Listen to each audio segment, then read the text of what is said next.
Bismillahirrahmanirrahim. Assalamualaikum warahmatullahi wabarakatuh. Perkenalkan, nama saya Nina Fauziah dengan nomor induk mahasiswa 11880303134.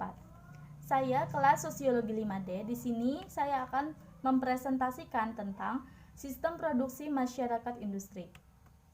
Oke, kita langsung saja ke materi yang pertama, ada konsep produksi pada masyarakat industri.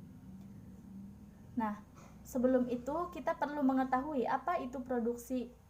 Nah, produksi merupakan sebagai salah satu aktivitas ekonomi manusia. Produksi berasal dari kata bahasa Inggris, yaitu dari kata production.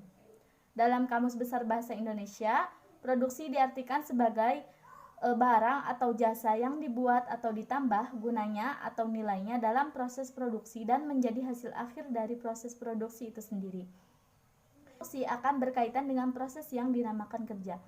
Nah, jadi produksi ini itu adalah suatu kegiatan atau cara atau aktivitas dalam menghasilkan suatu benda dan dalam menghasilkan suatu benda. Nah, kemudian di sini ada pengertian produksi menurut beberapa ahli. Yang pertama, ada menurut Max Weber. Dalam bukunya yang terkenal mengenai produksi itu adalah tentang etika Protestan dan semangat kapitalisme. Weber melihat hubungan elective affinity, yaitu hubungan yang memiliki konsistensi logis dan pengaruh motivasional yang bersifat mendukung secara timbalik. Jadi kaum Protestan dan para kapital, meskipun dalam artian mereka itu bertolak belakang, tetapi keduanya memiliki hubungan timbal balik yang mempengaruhi bisa menghasilkan suatu produk.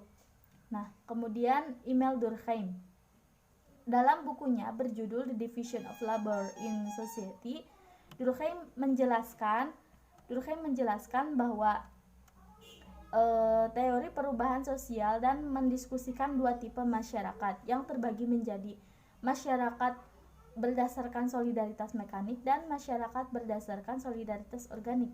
Dalam masyarakat solidaritas mekanik bisa kita temukan gambarannya pada masyarakat desa.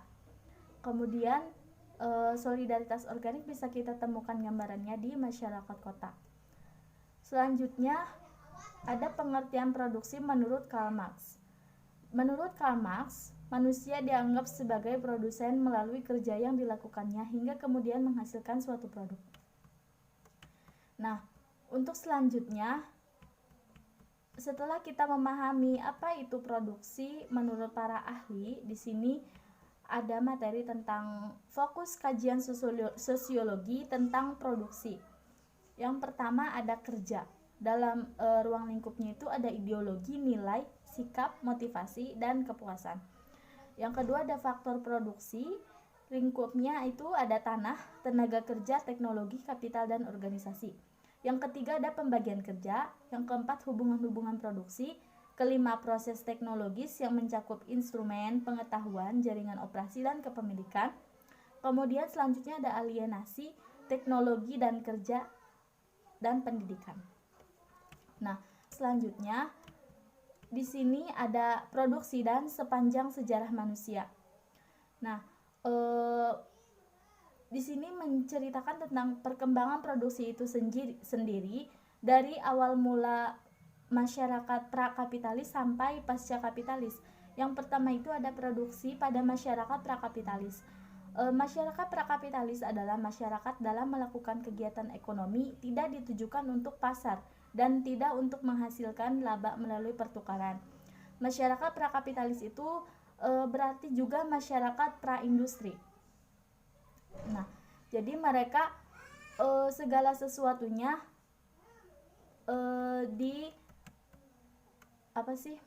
diatur oleh resiprositas, redistribusi, dan kerumah tanggaan. Dalam masyarakat prakapitalis dibagi menjadi dua. Ada masyarakat yang belum tersentuh revolusi pertanian, ada masyarakat yang sudah tersentuh revolusi pertanian. Untuk revolusi pertanian itu mereka hidupnya masih meramu dan berburu. Nah, masyarakat sana itu masih dalam kehidupan primitif. Kemudian masyarakat yang sudah tersentuh oleh revolusi pertanian itu masyarakat yang sudah bisa bercocok tanam dan hidupnya sudah menetap. Kemudian ada produksi pada masyarakat kapitalis dan pasca kapitalis. Masyarakat kapitalis merupakan masyarakat yang dalam melakukan kegiatan ekonomi ditujukan untuk pasar dan menghasilkan laba serta mengakumulasi modal melalui pertukaran. Sistem ekonomi dikontrol, diatur, dan diarahkan oleh pasar itu sendiri. Nah, kemudian letak perbedaan dari masyarakat kapitalis dan pasca kapitalis itu sendiri terletak pada landasan ekonomi industri yang berdasarkan pada Fordisme dan pasca Fordisme. Untuk materi selanjutnya itu ada karakteristik produksi industri. Menurut Mencius, ada 3 karakteristik masyarakat industri. Yang pertama, masyarakat berada di bawah kekuasaan prinsip teknologi. Nah, mungkin kita sudah tidak asing. Masyarakat industri itu ciri khasnya dengan perkembangan teknologi yang semakin pesat dan maju. Terus kemudian masyarakatnya menjadi irasional secara keseluruhan sebab terjadi kesatuan antara produktivitas dan destruktivitas. Yang ketiga, masyarakatnya berdimensi satu, artinya dalam kehidupan diarahkan hanya pada satu tujuan. Kemudian di sini ada materi tentang sistem produksi dan operasi. Manajemen produksi dan operasi merupakan manajemen dari suatu sistem informasi yang mengkonversikan masukan inputs menjadi keluaran atau output yang berupa barang atau jasa. Ini berkaitan dengan pelaksanaan fungsi produksi dan operasi memerlukan serangkaian kegiatan yang merupakan suatu sistem. Kemudian di sini ada sistem produksi dan operasi memiliki unsur, yaitu berupa masukan, pentransformasian, dan keluaran. Sedangkan produksi dan operasi suatu sistem untuk menyediakan barang-barang dan jasa yang dibutuhkan dan dikombinasikan oleh masyarakat.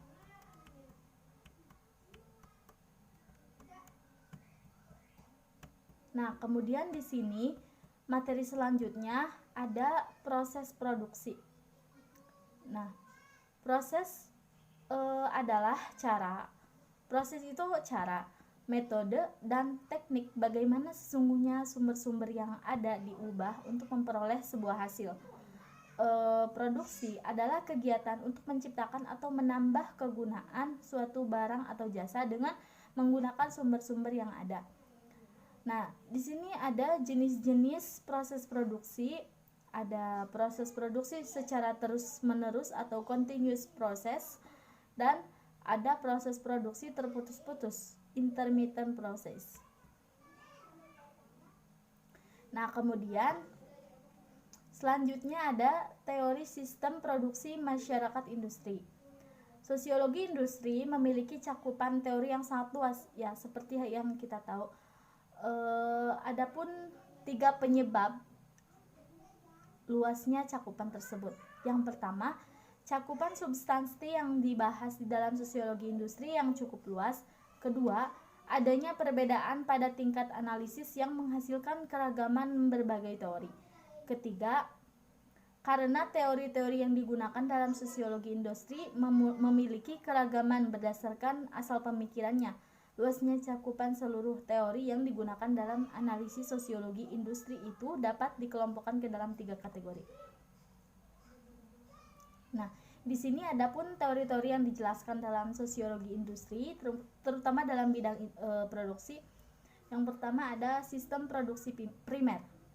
Nah, sistem produksi primer banyak terdapat pada masyarakat agraris.